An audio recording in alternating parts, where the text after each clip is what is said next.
That should be fine right there. Hold on. Now I'm ready. You know, I was supposed to do product shots with those. Well, this is your product shot right here. All it takes is a little spit. I will get fired. A little spit shine. Hold on. No, it's like, you don't understand. Product photography, you leave it in the package until the last This is tempered possible glass. This is good. This is good stuff. It is. But now the amount of... no, you can keep wearing. Just go ahead and keep wearing. No, I don't. We're gonna have to. Now. We're. It's actually. I'm kidding because I've done those. I actually need to borrow the GH4 to take some shots because. We in focus. Okay. There's so many things to talk about. We're not going to get to all of them, but so many things. Is this too bright? What are you thinking? No, I think it's okay. You like the look? Okay. Well, I think it's okay. So, I don't want to sound like we're beating a dead horse, but Jared, what? Tell me about your dead horse microphones again. Oh my! Okay, so we've switched again. Okay, the Ceremonics were nice. I really wanted to get the Sony. Did you still have them? No, yeah, I actually have the Ceremonics. Okay, so you still own the Ceremonics. Yeah, and they're good. You sold the Rhodes. Sold the Rhodes a while ago. Okay. Only reason I sold the Rhodes were, actually they're great. I love their lavs. They're kind of bulky, but for the most part, every time I use them on your set, no problems. It's because I run a smooth ship. Smooth ship. I wonder if my lens is all dirty from the last tutorial. I didn't clean it. Okay, but so today, we're running Hyrola. Is it the AVX? Sennheiser AVX. Okay, you gotta show your bag. This is the sexiest bag I've ever seen. Okay, so this is my run and gun situation. So we got, this is the, what is this? This is the K-Tech Stingray. Honestly, it's a little bit, I made it work. Anyways, Sennheiser AVX. Well, the reason why it works is because the Zoom F8 is awesome. Yes. Which I reminded you of. Yes, I traded in my F4, which was awesome, but there were some features lacking. And then what I thought was kind of the silliest feature of the AVX is you made it into the coolest feature. What? That the transmitter and the transmitter and the XLR are all the same thing. Boom. So I just zip that bad boy up like so, and so it's just right in there. Oh, we lost. That's my computer. Oh, and so then that's it. That's like what hangs from my bag. So now when I'm like, they're like, "Hey, sound guy, are you tired?" I'm like, "No, I'm not tired. I have like a." So when you come off this though, do you send? Is there another wireless pack you send Scratch? So I'm still debating on what I'm going to do with that. I think because of the latency, I will hardwire if I'm going to send, unless someone absolutely wants a wireless for Scratch, then I will just use one of my Ceremonics. So so for latency coming from the talent to the recorder, and then from the recorder back out to camera. That will add another like couple milliseconds. Yeah, so now you're like almost just over a half frame. So, I mean, if someone really wants it, if I can get away with it, I'll just plug in direct, have an umbilical. But and then you could also, it's also got some MOLLE on the back, does it? So you could Velcro some. Oh yeah. Whatever the director headsets are called. What are those called nowadays? The IFBs. Yeah, the IFBs. So the director could hear us. That's the one thing I don't have set up for.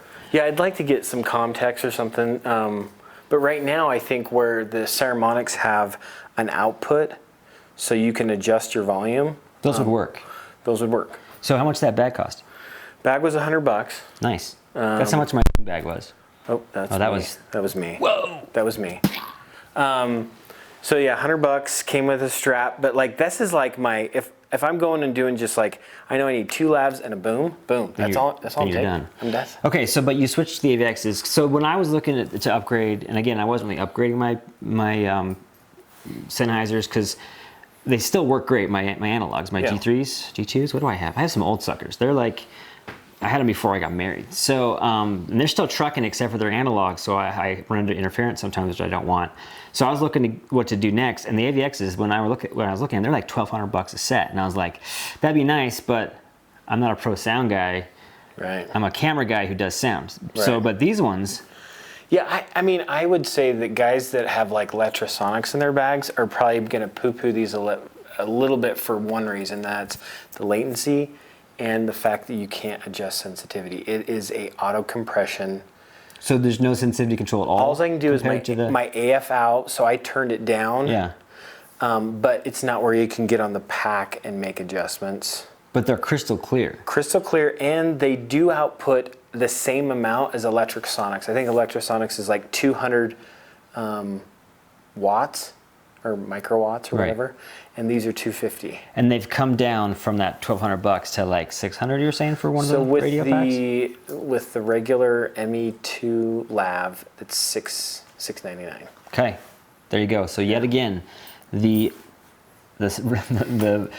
wireless pack saga continues. But yes. I feel like you've kind of settled. You know? I've settled, and the nice thing is if I am on set where they just like, we want direct to camera, I'm like, okay, we can just, if someone's got an FS7 or a Blackmagic, we just plug those right into the XLR ports. Which brings me to another thing we're going to talk about, which is the GH5. Who is pre-ordered? Raise your hand. I pre-ordered with the XLR adapter. Okay, so that's what I want to talk about. Because I could not bring myself I almost did, but that's what, another $400 on top?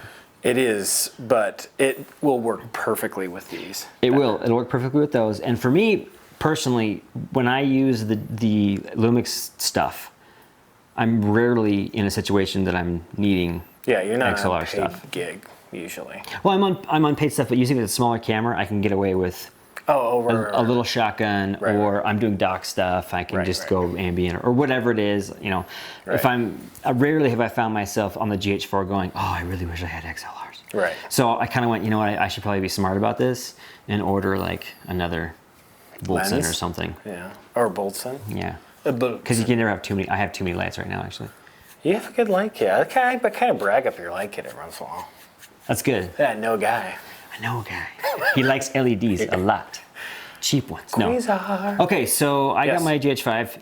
I know we've been talking about this forever. Okay, so this is kind of like an intervention, Jared. It's the intervention. We've gone from Canon to Sony to Canon to maybe Sony to playing with. You had a Blackmagic. You didn't own it, but you had it for a couple days.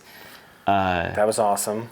I would buy a Blackmagic. I would. Like, the only thing is I would have to get the 4.6K. You know what's funny? That's the only thing. Is no, I think you're right. Although I went back to go deliver a couple different versions of the spots that we shot a couple years ago or last year, what it was. Yeah. And I was like, wait, this is the 4K stuff, and in controlled lighting, it looks awesome. Yeah. The dynamic range is a little bit low for me, but it still looks great once you get into the edit suite and can do your thing with it. Yeah.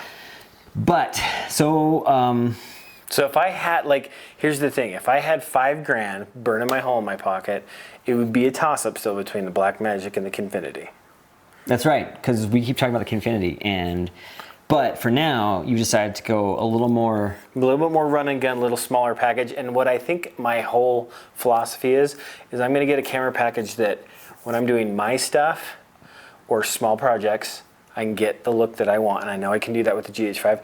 If I'm on a bigger project, I'm just going to rent a camera. I thought you were going to say hire me. Well, that's what I meant. I'm going to rent camera. But here's the thing I think about the GH5. I think that everyone is going to be pleasantly surprised. I'm super stoked with the 422 in camera, and everyone's heard this already, but that's one of the biggest reasons why I'm going to love this camera is because it's got so much better color rendering, color depth to it. I just wish they had Panasonic said it's going to have a little bit better dynamic range than the GH4, and I have felt the GH4, I use it and I go, I kind of wish I had more dynamic range, but it's not a deal breaker for me. Yeah, I mean, the thing that's nice about like DSLRs is you can throw, if you really need, like if you're doing an outdoor thing and you really want to see those clouds, DSLR is like easy enough. You can throw a graduated filter on there and get that back. Or I think you're going to be surprised because some of the footage I've seen, I've been like, people have colored it, and the stuff they've done with that 10-bit, I think you can push it that much further, even though they might say, you're going to have 12 stops, you have 10-bit coloring 422. I think you're going to And if you can get that log to work, I'm not super impressed with Panasonic's V-Log. Is it V-Log that Panasonic V-Log, has? yeah. V-Log it's V-Log L or something for light. It's not the VariCam version. It's a little bit different. But if you can keep that those ranges within that, you're going to be able to do a lot with it. Yeah. We've played with a little bit at the office. Some of the stuff that's out there right now, specifically the Newman Films guy. He does some really cool stuff.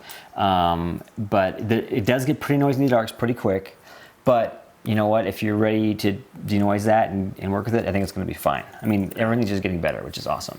Yeah, and I think the other exciting thing is this is the first DSLR that I mean the Canon 1DC might have 10-bit, but like this is like the first DSLR that 10-bit has appeared. That it just works, or it's gonna work. Well, that it's A, it's affordable, and B, it's in a camera that is accessible. I mean, the 1DC and those cameras are like $8,000, and I mean, this is an affordable camera with 10-bit internal recording. I mean, that's okay. So a perfect companion to this. The GH5 Perfect Kit involves obviously the camera, some fast SD cards, the XLR audio interface on top, and then we're talking about either the lens rain from I'm aperture or a Metabones adapter. Right. To make it, that is something I think is going to be an essential piece of kit, unless you're strictly Micro Four Thirds lenses. Like I have a ton of Micro Four Thirds lenses because I've grown up from the GH2 up. But having said that, there is a couple times that I'm like, I would love to see the Sigma on here. I'd love to see my Rokinons on here, but I haven't ever had like an actual need for it, so I never pulled the trigger on it. But I think if you're going to be using it as your main camera to take advantage of all the wonderful glass out there, you're going to have to use one of those systems. Yeah. The only reason I think I'm leaning towards the lens regain is I love working on my slider. Is it a regain or rain? It's either regain or rain. Yeah. I don't know. I was thinking rain like horses, like rain and yeah. And it doesn't have as good of focal reduction as the Metabones. Have we seen any footage from it? Like how sharp it is? 'Cause I know there's the lens turbo, which you can buy, but it destroys the image. Yeah, everything from Metabones and aperture, everyone's done sharpness tests, and everyone's been like, cool, looks good. I played with their aperture control and focus control at NB, but I wasn't playing with the actual. I didn't see the lens, the focal reducer part of it. So that's good. Yeah, so they have. I think they're going to have the one that is not a focal reduction but has the ND filter, should be coming out in the next few months. And that's what everyone's crying for. They're like, please, ND filter built into these cameras, and I can see the draw to that. I've never had that, so I've never kind of missed it, but I can totally see the draw nowadays. Yeah, I mean, I think although like when I was using your Blackmagic and we had some outdoor stuff and I was shooting up against a few windows, it wasn't a big deal to throw the ND filter on as long as it's variable. If you have a good variable that doesn't reduce your sharpness and you're shooting either 444 or whatever, then you're gonna be able to take care of any color casts or anything weird. And if you guys are Blackmagic guys, this is something that and all cameras do this to a certain extent. The Red still does this. If you really crank that ND filter, you are going to have some IR. Yes, some IR pollution. Pollution. I always want to say distortion. It's pollution. So that's kind of a new thing nowadays. People need to be kind of aware of, and I think there's been more of those IR cut filters available. But I have one. It's the something or other Yoke. It's something. It worked great, it's a good one. The folks from Screen Prism that we did the shoot for in Sundance loved the footage. Absolutely love the footage, and honestly, I didn't do much. Like I took a few lights, I shot up against a window, and so, I mean, it's the Blackmagic has a great image. So, okay, so lens-wise, let's talk about Sigma for a second. So, I have two art lenses. I have the 18 to 35 and the 50 to 100. Both look awesome. I love the way they look. I'm always grabbing those instead of the Canon L series just because they're so sharp, especially on these Super 35 cameras, and they're super fast so that you have those extra couple stops to work with. Right. The 18 to 35 is a no-brainer. Yeah. But the 50 to 100, I'm going to say shame on you, Sigma, because It's a little big for me. Like I like the image, but it's big. Just size-wise? Yeah, size. It's a little bit fatter than the 7200 from Canon. It seems like it's heavy. Is it heavier? It's heavier too. Yeah. It's faster, that's why. Right. It's got bigger elements. Yeah, but for me, the biggest one, and which is the deal breaker, and I may have not bought it if I had played with it beforehand, although I still like the way it looks. So, but when you focus that sucker, man, it breathes. It breathes. I feel like I'm going in and out like at least 5 millimeters. It's like you're watching what is that? What is that show with Psycho? Where no. It's No, it's with the it's the Vertigo. Vertigo. Yeah. It does. It's like it's like you're pulling. Yeah. And sadly, I hear that the cinema versions of those lenses, again, the 1835 is fine. The declicked aperture and the standardized focus ring pull and everything like that is great. But it's the same lens, just rehoused. And for $4,000, if someone's going to breathe like that. Not on the cinema lens, yeah. That's just wrong. I keep hearing like substantiated stuff that the Sigma is going to come out with a 24 to 75. Is that the one you sent me that we were looking at? Yeah, 24 to 75, 2.8, a revised 24 to 70, 2.8 with OS. Oh, really? Yes. Are they art series or are they just their art series? Okay, so I hope if they can repent of their terrible evil ways and fix the breathing, I'm all back on the Sigma train. But until then, well, let's see. You were going to get you said, what were you going to get with companion to the GH5? Sigma 18 to 35. 18 to 35, and I'll probably get the Tamron 24 to 70 2.8. Okay. Yeah, those are the two lenses. Is that the new Tamron, the one that they just announced, or is that? Oh, that's a 4 something or other. Yeah, so I think Tamron is the only 24 to 70 2.8 that has IS in no other. I don't know of any other lens. I don't recall their different series, but I had the Tamron 18 to 35, sorry, zoom. It was their Super 35 version, so right. It wasn't a full frame, so it wasn't their flagship, obviously. Right. But that was a very sharp lens. I loved that lens. The problem is for cinematic stuff, the focus throw was like 3 inches. It was and it was backwards. It was like a Nikon lens for me. Oh, gotcha. Yeah, I think the thing that I'm excited about is I'm going to use all these full frame with a Metabones speed boosters. So the 2.8 turns into a 1.8, and the 1.8 turns into a 1.1. So I'm getting that. And why that's super important for anybody who doesn't quite still get the whole focal depth of field thing is it really comes down to your aperture and how much that's going to end up focusing your image on the plane, which is your sensor. And sensor size comes into it, but it's more about the aperture, and sensor size does kind of affect the picture because you're only utilizing part of that lens. But having a fast lens is always awesome. Yeah. Until you run into a problem like you have a really wide fast lens, and then people are like leaning in and out of focus all the time. Like we do that here even with this 7 to whatever this is, 14 or something like that. If you open it all the way, you still run out of a little bit of space. Okay, so for me though, I've been looking at, how long have we been going? Have we been talking too long again? I don't know. 18 minutes. 18 minutes. We're about there. We're about there. Okay, so I've been hearing, a couple of years ago, Tokina came out with a couple of cinema zooms, and I was like, oh, really interesting, because they're affordable. I think they're between $3,000 and $5,000. Mm-hmm. The one I saw in AB a couple years ago was a super wide. It was like a 16 to 28. Although this may be their new one. Oh, it's the Mark II. That's why I'm just looking at the Tokina site. But I'm stoked to go to NAB and check out these guys because they seem affordable, and from what I've seen footage-wise, they look sharp. I haven't looked at the bokeh to see like how pretty that is or whatever, but there's zero breathing whatsoever. Gotcha. And I've been I'm back on the zoom train there's the next things I'm looking at lens-wise is I'm loving my Rokinon primes. I love those. I have not been using them as much because of the Sigma 18 to 35. We don't pull them out very often. Not as often. just because it's so fast and fluid on set to use a zoom, as long as it's a nice one. But I've been looking at the zines.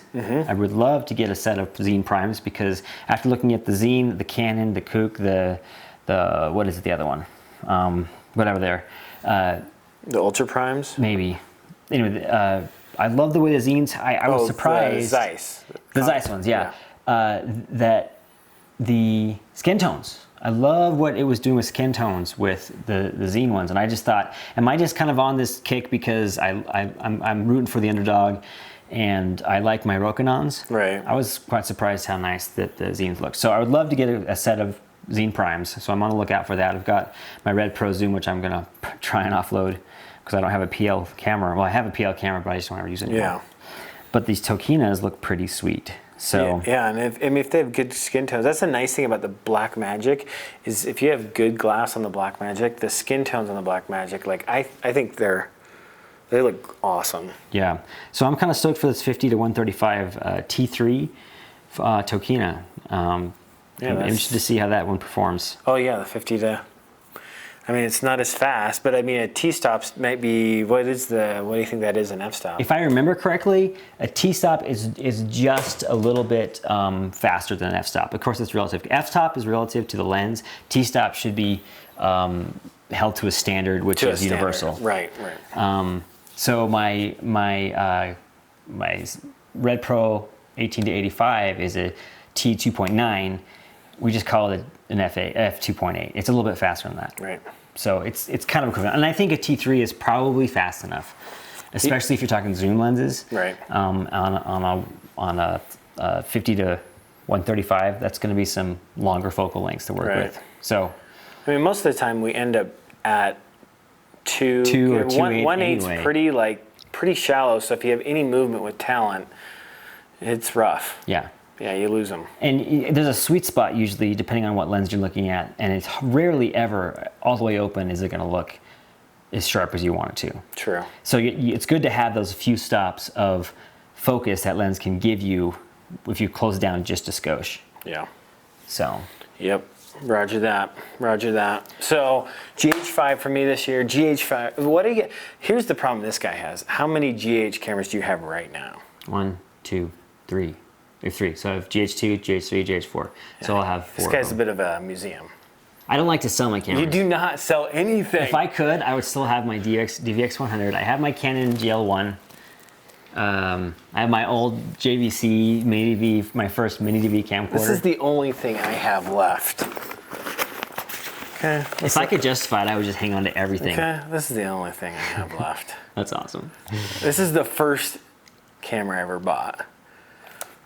And everything else has been sold. So I don't know why I kept my first one. Yeah. No, I am, when I'm going to have just money no one would buy it. I can just use, I'm going to buy a DVX 100 just because that was such the iconic. DVX. Actually, what I really want is an XL1. The Canon XL1, the first. Oh, yeah.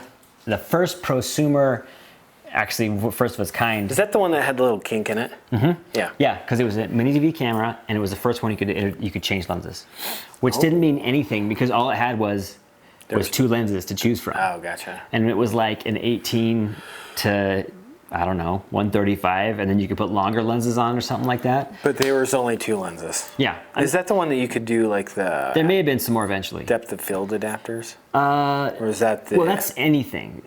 That was just before that happened. So the XL1 was the first video camera. It was a 1/3 3CCD chip camera. 3CCD. That was a big deal. I remember that. And I wanted it so bad. Because it was, I'm making sure we're in focus here. I may have focused on you earlier, closer up, but whatever. I wanted it so bad, but I can't remember how much it was. I think it was like $4 grand, $6 grand. Yeah, there were a lot of money. 7 maybe. I remember a buddy saying, "Hey, dude, this camera has 3 CCDs." And I'm like, "Dude, what is a CCD?" I was like, "What the heck?" I actually read into that. I was like, it splits the image? No way. Because that's when I got my GL1. Which is like the baby brother of the XL1, but you couldn't change lenses. You were just, that's all it was. Stuck with what it was. I have no idea about the sensors or anything, if they were different, but I wanted that camera so bad. And then the DVX 100 came out. I think I paid $6,500 for that back in the day. And that was 24p. It It was actually 2997, or it was 24p, sorry, it was 24 frames, not p. It was 24 frames hidden inside a 2997 format, and once you got it out of it, you had to like run it through a to conform it or something. Yeah, you had to run it through a deanalyzer, or not a deanalyzer, a pull down, a step down, and pull down, where it would pull those frames out that it flagged. Oh, gotcha. So, but it looked 24, so it's kind of like what I'm trying to think what would be equivalent nowadays. It's like shooting raw, but monitoring with a LUT to it. Right. So what you could do is you could like shoot 24, but shoot 30, but made it look like 24. But every once in a while, I'll have this frame in there. It would look funny, but unless you know what you're looking for, you wouldn't see it. But I digress. Do you know that? And I have started editing On Final Cut. in Final Cut. That's right. I forgot about that. I shouldn't have brought it up, but so here's the thing with Final Cut, folks. There's a few little cool things, but it comes down to it. I will say, I'm more hard on it just because I like to be nowadays. But go ahead. So here's the thing: it's like having an iPhone. That's what I'm gonna. Totally frustrating, but you can't live without it. No. Final Cut is got like their way of doing things. If you follow their way of doing things, it's fast. Like I cut a few things recently very fast, like maybe faster, but the problem is when you run into problems, I can always find a workaround in Premiere. I'm thinking of so many like unpolitically correct things to say right now. So like it's kind of cool. I enjoy learning it, and it's been for one of the production houses want me to use it. And it's been interesting to learn, but like when I want to go sweeten sound, I'm just like, and when I want to color, I'm just like, and then I go back to cutting in Premiere. I'm like, ooh, yeah, I can just throw that over there. You can't do that in Final Cut. No. It's like, what did you do with that clip? Because that's going to affect you for the rest of the. Okay, here's my advice, kids: stay in school. And when I mean stay in school, I mean learn both if you can. Become a dentist. He says it all the time. Actually, you should, because my brother-in-law makes bank compared to a lot of people. Yeah. But no, I mean, okay, so when I was starting out, it was Final Cut 7 was brand new, spanking new. Right. Premiere had just died, basically. And Avid had been the workhorse forever. Right. So I learned on an old school Media Composer 100 something, which was like blow your mind expensive and stuff. I learned Avid. It took a while to wrap your head around it. In the meantime, I had Final Cut on my computer and thought, and they're very similar. Very, it's still an AB roll, tracks, whatever. It wasn't a big deal. Right. And Premiere was kind of similar to all that, but Avid had a bunch of very specific tools and very specific formats of its own. But anyway, my whole point of this is I learned everything as much as I could, so when I came back and someone needed something, I could pick it up and be productive. Yeah. And in that same fashion, I have learned Final Cut X enough to know that I hate it, but I fixed a number of projects and I've cut a number of projects on it to be useful. So same thing. So if you're coming out of school and all they've taught you is Final Cut, get a hold of the Adobe suite. Yeah. And if you have not learned kind of what I want to call the old school way of cutting, which is still a standard and a very universal way of cutting, because you're constantly sending tracks back and forth to colorists and sound guys or whatever. Right. You gotta learn that. Yeah. It's gonna come back to bite you in the butt. I think it's definitely worthwhile there's a couple times where I've gotten a call like, hey, we'd like to work on something. I'm like, oh, it's in Final Cut? Yeah, no, let's call somebody else. So now, and there's certain types of different projects. I'd be like, yeah, like multicam, I don't know. Like the way I've been shown, Final Cut's supposed to be easier with Final Cut. But if there's issues with tracks and audio and stuff like that, it seems like... It's like an iPhone. It's like I'm stuck in this system and it's like, but I want to do this. And it says, no, you can't do that. So, I just swapped an entire project because I was trying to kind of get my skills in Final Cut, and I just was like, screw it. And I just brought like a 10 video project that's all multicam that we shot in Hawaii. And I just put it all back into Premiere. So, but it is $300. Out the door. Actually, my wife's a student. We can buy it for Don't tell anyone that. $199. The government watches you now. Didn't you know that? Of course, they watch you before too. Yeah. We just $199, and you get all 6 tools. on Final Cut or for Premiere? For Final Cut. So for $199, you get Final Cut Pro, you get compressor, Logic. Oh, Logic. Motion control. Yeah, motion. Motion. I had high hopes for motion years ago. I wanted it to beat After Effects so bad. But it wasn't. It didn't. So yeah, so if you want to try Final Cut and you have a student ID, jump on that train. Yeah, it's not $50 a month like freaking Premiere is, but. Although my wife's a student. So now I just signed her up and now I'm paying $20 a month. Woo woo. See, kids, stay in school. Stay in school. All right. Okay, so Final thoughts? We're going to be at NAB. Yeah, we're gonna go to MA. When is NAB? April? April, I think 7th or 17th. Okay, I gotta make sure because these Paul Mitchell shoots have been jumping up. I might have a San Francisco one in April. When is it? What? April 7th or 17th or So something. I just need to make sure we're doing the latter part of Yeah. April. And then I'm sure I have something, but I made time last year. I need to make time this year. I definitely want to go. And then because you can imagine us running around NAB going, oh my gosh. I always do that. Both arms up in the air. I always meet somebody who recognizes me from the Black Magic booth. I don't know why, but it's a big booth. Aperture. Aperture. I wanted to talk about this real quick. Aperture, if you just waited this long, good for you. Aperture, the 120 COB-D is now shipping. Where do they come up with these names? Chip on board. Cobb. So it's like one single chip on board on the circuit board. Get it? I get it. And it's 120 watts. Yeah. And it's a D for daylight. D for daylight. That one I understand. Okay. LS1 and LS1 half. You know. Cobb. Anyway. Okay. So. Yeah. Okay. The 120 D with the Fresnel adapter, and I'm gonna get the light dome. That's gonna be a coming. Yeah, we're gonna try that sucker out. And I want to try a program. I want to try and do what's that called when people order a lot of the same thing? Oh, that's a co-op. Yeah, well, yeah, but they call it not Woot. What are they? Just like a Groupon. A Groupon. So this is kind of like a Groupon, but not a Groupon. So if you guys are interested in the should we do with the 120D or should we do? Because that's the newest one right now. Yeah, I would do it that. I mean, that and the LS, like these halves are like so sweet. The LS1 half, maybe we'll do the LS1 half. But we can do, I want to see if there's any interest. If we can get a good volume of people committing to saying, guess what, we want this light, we can get a good price, drop it down, drop it down, drop it down. Yeah. Because we have an in with Bad Tons of Film Gear. We do. And like a pretty major.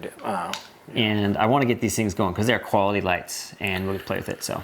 I love the LS1 half. Like we've used that on a few shoots, and it has been fantastic. That's what he's doing over here. He's not just like. I know. I'm a fidgeter. If you guys haven't noticed any of the videos, I'm just like. Okay, so now we have started to ramble. So okay. We're at 33 minutes. Whoa. Oh man. Okay. And I'm gonna go home and deliver 2 ads, even though it's 11. I got some logos, so I'm gonna finish my After Effects. Do you guys remember Contour? I remember Mr. Condor Man. Did you remember Contour though, the camera? No. They were like there was like GoPro or Contour. Okay, maybe I remember that now. And if you went GoPro, you won. If you went Contour, you lost. You lost. Although they were still great cameras, they didn't go anywhere. Yeah, kind of like my Drift HD Ghost. I still have that. I bought that in 2014, and I still have it. So which one? Is it an action camera? Yeah, it's a little action camera. It's cool because you can.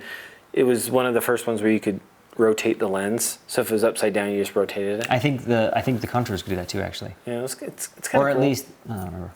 But speaking of quick action cameras, the next one I'm gonna get is gonna be the Sony. You're not getting a GoPro? Take that, GoPro. Yeah, the new Sony. I think I'm still gonna go GoPro, but you think the Sony's better? Oh yeah. Really? I think that it's more reliable. I've had so many GoPros die. Like, I have to buy them in like pairs because I never know if it's gonna actually work. It's true. And the Sonys look nice, have better IS. I did get to use a GoPro 5 black the other day, and I have to say the image was crispy. The only thing that would worry me is that the back LCD screen is exposed. Yeah. The front one doesn't bother me because you can replace that lens. It's kind of like your screen protector on your phone. Like this one's slowly died. I've been chopping it off as it's gotten worse. So it's like, do you want to put something on the back of it like that? But I mean, at the end of the day, if it's like, I mean, GoPros get dropped, stomped, everything. So on the back end of the day, they're basically expendable. Yeah. Well, if $400 is expendable, I mean, I'll just start throwing Benjamins into the wind. Well, I mean, you don't want to, but if you're gonna destroy a camera, you could destroy that one. Yeah, sure. That's true. So we were using it on this shoot where we put it in a garbage thing, and it went up this conveyor belt and then fell into the garbage. And then we also hooked, those big giant claws. I should get some of that footage. It's actually kind of cool. But we hooked it onto the claws, and I was like, dude, if that guy has been having one too many at lunch, and he drops that claw. Dude, were you with me when we put it in the big industrial laser and it was like a laser cutting machine? No, I wasn't there. The only one that was fun was when we dipped it into the soup after all that old. I better not. Yes, you stop there. I better stop. Stop. Just in case. I'm just saying. All right. It wasn't very exciting. I think that's it. I think that's all we're talking about. Okay. GoPro, or not GoPro. GH5. GH5, Sigma, NAB. Sony might have a new camera coming up, but I'm not going to speculate because I can't afford it. I'm buying a GH5. They're shipping supposedly. Who'd you order it from? Adorama. Me too. Just because. Did you click on the overnight shipping? It's only $2. Probably, yeah. I did. Because Adorama, I usually pre-order right on the day. Adorama and B&H, and Adorama always shows up first, so I cancel B&H. But I didn't do that this time. I just was like. B&H has been nice to me, but Adorama seem to get stuff a little sooner. Because they're Canadians. No, I don't know if they're Canadians, but that's what all the shops that I keep seeing GH5s open boxing, they're all in Canada. So I'm like, what's going on, eh? I don't know. How can we get on that train with we should send Jared and Cam a camera? What do we get? Leave. Well, I have it in at Blackmagic. I don't have it in it. Oh. At Panasonic. And then the sad thing is that my end of Blackmagic is not the camera department. Oh yeah. It's in software, which is well, it's great for the rest of the team. I just can't use much. Okay. Well, we need to get in Panasonic. Where's their headquarters? I think it's in Japan. Oh, never mind. Okay. Okay. I'm gonna hit stop now. Peace out. Oh wait, hold on. We should have a thing that we should have an outro. Make awesome videos. And if you don't, out.